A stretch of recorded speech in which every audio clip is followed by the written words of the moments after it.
Dans ce journal, les conclusions de la 51e session du Conseil des ministres du SILS. On retient que le secrétaire exécutif du comité permanent inter-État de lutte contre la sécheresse dans le Sahel a été reconduit pour un mandat de 3 ans. Bonjour à tous et merci de vous joindre à nous pour cette édition de l'actualité de la mi-journée sur la télévision du Burkina. Un excellent appétit à vous qui êtes à table. Le secrétaire exécutif du SILS et le directeur général du centre régional Agrimet sera reconduit pour un mandat de 3 ans. C'est l'une des décisions de la 51e session du Conseil des ministres du comité permanent inter-État de lutte contre la sécheresse dans le Sahel qui s'est achevée hier à Ouagadougou. Nous suivons les grandes conclusions de la réunion avec Mathias Drabo et Nathalie Savadogo Nabaloum. Le secrétaire exécutif du comité permanent inter-État de lutte contre la sécheresse et le directeur général du CRA, le centre régional Agrimet, reconduit pour un mandat de 3 ans. C'est l'une des décisions phares de cette 51e session ordinaire du Conseil des ministres du SILS.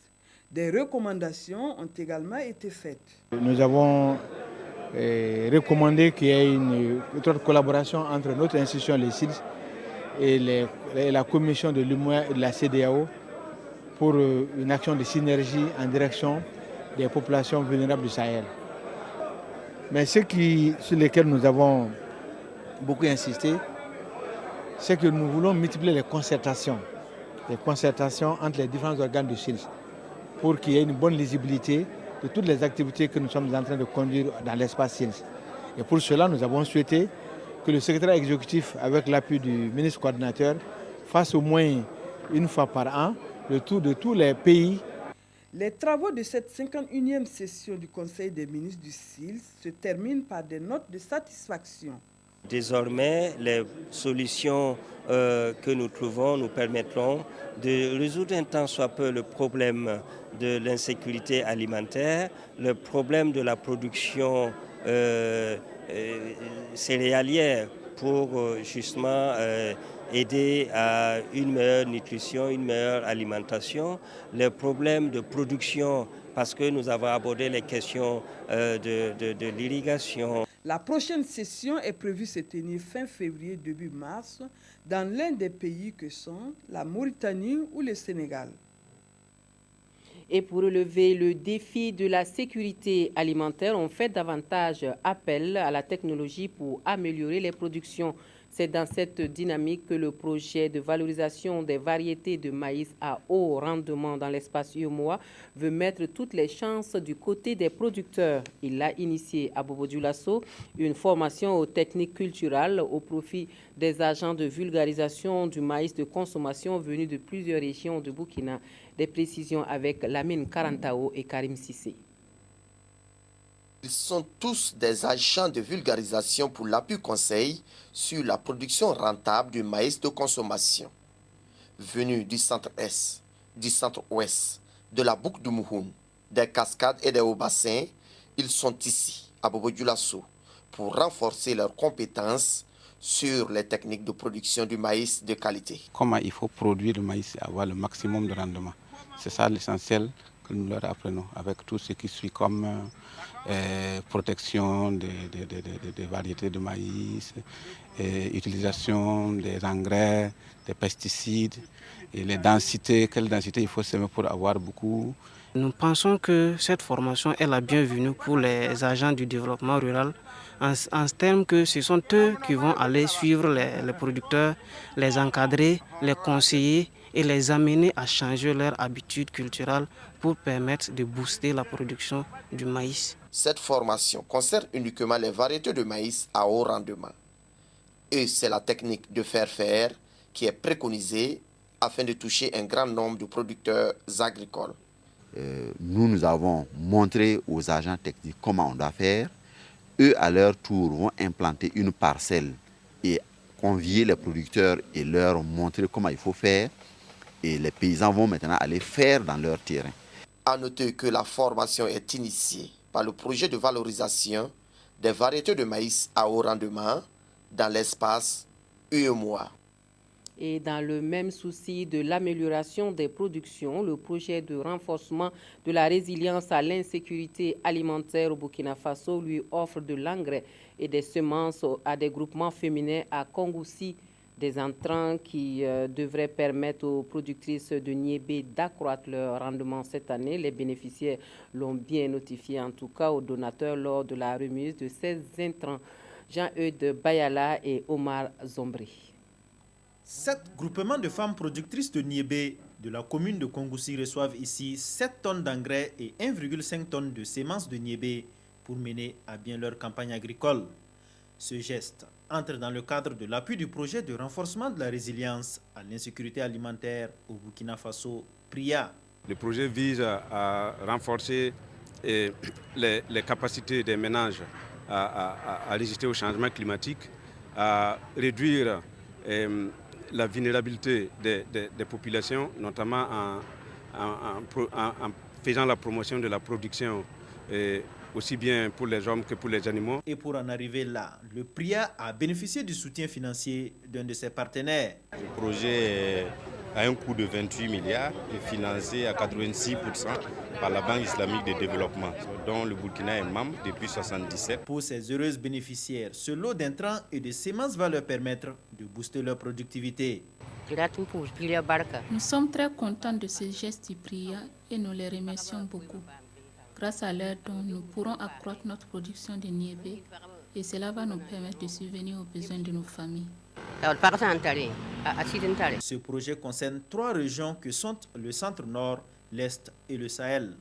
Pour cette première opération, ce sont 10 000 femmes qui en seront bénéficiaires avec une production attendue d'environ 4 000 tonnes de niébé si toutefois elles respectent les techniques culturelles. Parlons à présent sécurité dans nos aéroports dans le contexte de menaces terroristes ambiantes. La question fait l'objet de la 2e session ordinaire du Comité national de sûreté de l'aviation à Ouagadougou. La réflexion se mène sur les mesures d'anticipation en matière de sûreté dans l'aviation civile et de projection pour des aéroports plus sécurisés. Urbain Benito Somé et Tanga Kafando pour les précisions. Contribuer au renforcement des capacités du dispositif de sûreté des aéroports du Burkina, tel est le principal enjeu de la 2e session du Comité national de l'aviation civile. Dans un contexte marqué par la menace terroriste, la problématique de la sûreté de l'aviation civile se pose avec acuité et les résultats de ces travaux sont fort attendus. C'est tous les aspects de sûreté et de sécurité au niveau de nos aéroports dont il est question aujourd'hui. Et le Comité national doit émettre des avis, prendre des décisions pour la protection de nos aéroports. Le Comité national de sûreté de l'aviation civile constitue un outil à caractère stratégique de pilotage et d'orientation en matière de sûreté, et ce, conformément à la déclaration de l'OACI, l'Organisation de l'aviation civile internationale. Il y a des menaces. Les menaces viennent de partout et vous avez dû suivre avant-hier ce qui s'est passé à Istanbul. Donc ici, le comité qui est réuni ici sur place est en train de prendre des mesures pour contrecarrer, pour prévenir éventuellement ces actes d'intervention illicites qui aujourd'hui l'aviation civile devient une cible privilégiée. Pour la présente session, il s'agira d'une part de revisiter le dispositif institutionnel et l'état des infrastructures et d'autre part de faire le point sur la mise en œuvre des recommandations de la précédente session. Sécurité dans les frontières, les pays du G5 Sahel en parlent dans la capitale burkinabé. C'est l'Organisation mondiale de la migration qui a convié les responsables de la police et de la police des frontières du Mali, Niger, Mauritanie, Tchad et Burkina Faso à une rencontre bilan de la mise en œuvre des recommandations issues des réunions de Dakar et de Nouakchott en février dernier.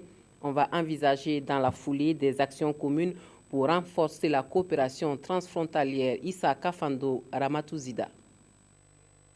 Autour de la même table, les acteurs en charge des services de sécurité aux frontières des pays membres du G5 Sahel.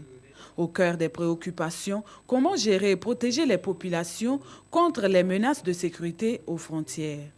Ces experts maliens, nigériens, mauritaniens, tchadiens et burkinabés vont faire le point de la mise en œuvre des recommandations des rencontres précédemment tenues à Dakar et Nouakchott. Ils ont également la charge de planifier les actions à venir dans le sens du renforcement de la coopération transfrontalière. Il s'agit de coordonner les actions de l'OIM avec les forces de police des frontières et de préciser un peu qu'est-ce que l'OIM peut apporter aujourd'hui à nos polices des frontières et qu'est-ce que nos polices des frontières aussi peuvent attendre, n'est-ce pas, non seulement de l'OIM, du HCR, bref, de toutes ces organisations-là qui interviennent dans la gestion des frontières. Le Sahel est l'une des régions les plus sensibles à l'insécurité. Il est attendu des propositions concrètes en vue de relever les défis de la gestion des migrations et des frontières.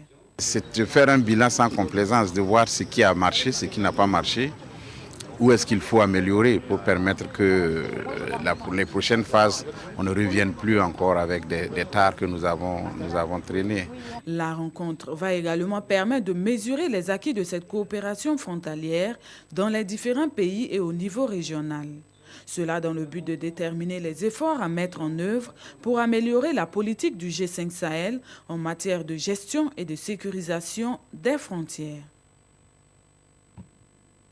Sécurité sur les routes, la première session foraine de retrait de permis de conduire de l'année 2016 de l'ONASER a examiné 7 procès-verbaux d'accidents mortels de la circulation. Les fautifs, ils se verront retirer leur permis de conduire ou repartiront à l'auto-école pour un recyclage. Jean-Eudes Bayala Oumoussissé. Anissé Zungrana, impliqué dans un accident mortel survenu le 13 mars dernier à Saba, s'est vu retirer son permis de conduire. Aujourd'hui, il comparaît devant la commission technique spéciale de retrait de permis de conduire pour répondre aux questions des membres de la dite commission. 6 autres personnes seront également auditionnées à cette session foraine de retrait de permis de conduire. Comparaissent devant la commission les auteurs de graves comportements à risque dans la circulation et les auteurs d'accidents mortels de la circulation. Un accident, c'est toujours regrettable. Alors, j'ai donné donc ma version naturellement lors de l'accident et on m'a retiré mon permis par la suite. Alors, c'est nécessaire donc de s'expliquer et de se faire comprendre par la commission. Dès lors que l'outil de travail est retiré, ça veut dire beaucoup de choses. Ça veut dire que la personne est obligée de changer de profession. Donc, c'est une opportunité pour tout un chacun de saisir et pour quand même prendre une bonne prudence en matière de circulation routière. À l'issue des auditions, des sanctions seront prises par la commission à l'encontre des personnes fautives. Les sanctions, ça peut être sursis. Sursis, ça veut dire qu'on remet le permis, mais avec des avertissements. Et ferme, ça veut dire qu'on va retirer le permis pour un certain temps, quitte à ce que le conducteur aille se recycler. La commission technique spéciale de retrait de permis de conduire est l'instance administrative de l'ONASER. Elle a aussi un rôle de prévention des accidents de la circulation par la sensibilisation et l'éducation des usagers de la route. Depuis la création de l'ONASER en 2008, une dizaine de sessions foraines ont été organisées. 3 sessions sont au programme au compte de l'année 2016. La coopération entre le Burkina Faso et la principauté de Monaco profite aux soldats du feu burkinabé depuis 2004 à travers divers dons et cela continue. La Brigade nationale des sapeurs-pompiers et l'Institut supérieur de protection civile viennent de recevoir du matériel et des engins d'intervention de la part de Monaco au nom donc de ce partenariat toujours au beau fixe.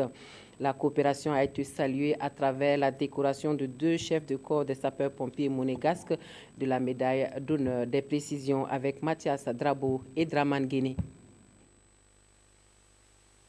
Voilà qui confirme la longévité du partenariat qui existe entre le Burkina et la principauté de Monaco. Des dons composés d'engins et d'équipements spécifiques pour la Brigade nationale des sapeurs-pompiers et l'Institut supérieur de protection civile. Cet étalage constitue juste un échantillon de l'offre monégasque. Ce don s'est traduit par la remise d'une ambulance beaucoup plus sophistiquée, permettant, je dirais, la prise en charge de blessés très graves. un renforcement de capacités d'aspiration, notamment pour les inondations, des motopompes, ainsi que du matériel d'incendie pour la lutte contre les incendies. C'est ça l'avantage et une des spécificités de cette coopération et de cette convention avec la Principauté de Monaco, c'est qu'il nous accompagne dans l'expression de nos besoins. Cette coopération entre les brigades des sapeurs-pompiers burkinabés et monégasques a débuté en 2004. Et à ce jour, l'ensemble des équipements reçus est estimé à plus de 400 millions de francs CFA. Et aujourd'hui, le gouvernement a décidé d'accompagner, au-delà des efforts que pouvait faire la seule brigade des sapeurs-pompiers, d'accompagner par des dotations et par un suivi financier les équipements, à la fois de la brigade et puis de l'Institut d'études de protection civile. Dans la foulée, les autorités burkinabées ont décerné des médailles d'honneur des sapeurs-pompiers à 2 patrons des soldats de feu monégasques, l'une avec étoile en or et l'autre en argent. Le 5e rapport de l'initiative pour la transparence dans les industries extractives est disponible. Le ministère de l'Économie et des Finances a procédé à la dissémination du rapport. Il faut dire que c'est depuis 2008 que le Burkina Faso a adhéré à cette initiative volontaire pour renforcer la bonne gestion des revenus issus de l'exploitation de ses ressources minières. Nous découvrons le document avec Yacouba Gamene et Yolande Lompo. Cette rencontre marque le début de la phase de dissémination au Burkina Faso de la version simplifiée du 5e rapport de l'initiative pour la transparence dans les industries extractives ITIE. Ce rapport a pour finalité d'aider le gouvernement et les différentes parties prenantes à déterminer la contribution du secteur minier au budget de l'État.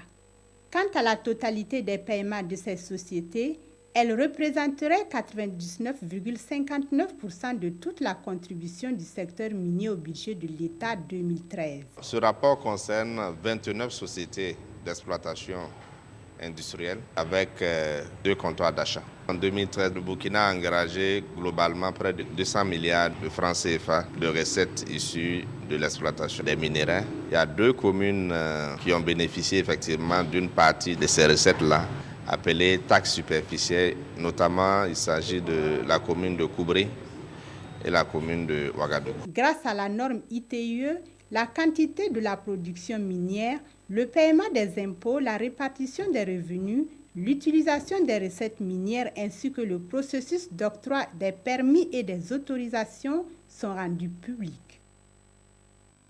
Rendons-nous à présent à Kaya où le ministère de la Culture et du Tourisme et le secteur privé du tourisme se sont retrouvés pour parler relance du secteur du tourisme au Burkina Faso.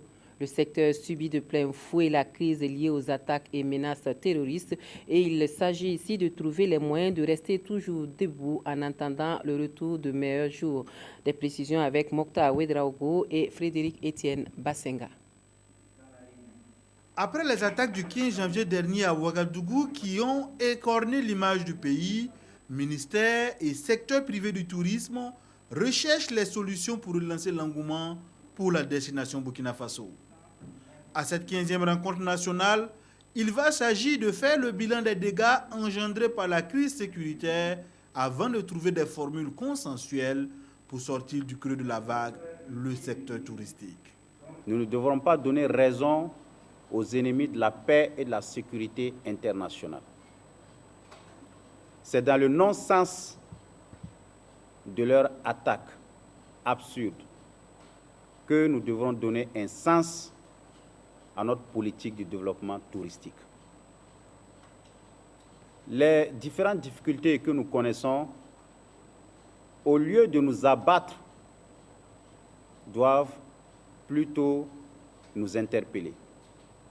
Ces difficultés doivent nous amener à nous interroger sur les voies et moyens à trouver pour être debout. Tahirou Barry, à cette rencontre, a annoncé les mesures déjà prises pour l'épanouissement du secteur. Il s'agit entre autres de la détaxation du matériel de sécurité des établissements hôteliers et touristiques, qui est une instruction du chef de l'État que le ministère de l'Économie et des Finances s'attelle à mettre en œuvre. Retour au Burkina Faso où les journaux du jour ont consacré leur une au bilan des enquêtes liées aux attentats terroristes de Ouagadougou. La revue de presse est signée Aimé Solan Djigma. Aujourd'hui, les journaux rendent compte du bilan des enquêtes liées aux attentats terroristes de Ouagadougou. De ce bilan donné par le ministre de la Sécurité, Simon Compaoré, il ressort 49 interpellations de personnes de nationalités diverses, dont 3 femmes, une seule est de nationalité étrangère, indique l'observateur Palga. À ce jour, 39 ont été relaxés pour insuffisance de preuves, précise l'Express du Faso. 10 personnes sont actuellement retenues, dont 3 présentent un intérêt particulier pour les enquêtes de Capucino, de Grand Bassam et les attaques de Oursi d'août 2015, souligne Notre Temps. 6 individus en lien avec l'attaque terroriste de Ouagadougou sont encore activement recherchés, poursuit le journal. Indépendamment de ces interpellations, note aujourd'hui au Faso, 2 personnes de nationalité burkinabé ont été arrêtées par les FDS en 2015. Ils ont été fortement endoctrinés et radicalisés au Niger et envisageaient d'installer au Burkina Faso une cellule terroriste. Le pays fait savoir que la contribution des pays voisins et d'Afrique du Nord a été fortement requise afin de pouvoir mettre la main sur les 10 individus. Sachez également, exhorte Sidoya, que des investigations ont aussi révélé que certains individus qui se font passer pour des religieux qui annoncent la bonne nouvelle sont en réalité des spécialistes de lavage de cerveau en vue de préparer des jeunes à des attentats terroristes.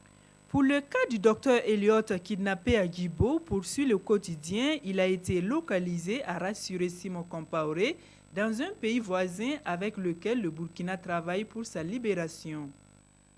Fin de l'actualité de la mi-journée sur la télévision du Burkina. Merci de nous avoir suivis. Excellent après-midi à tous.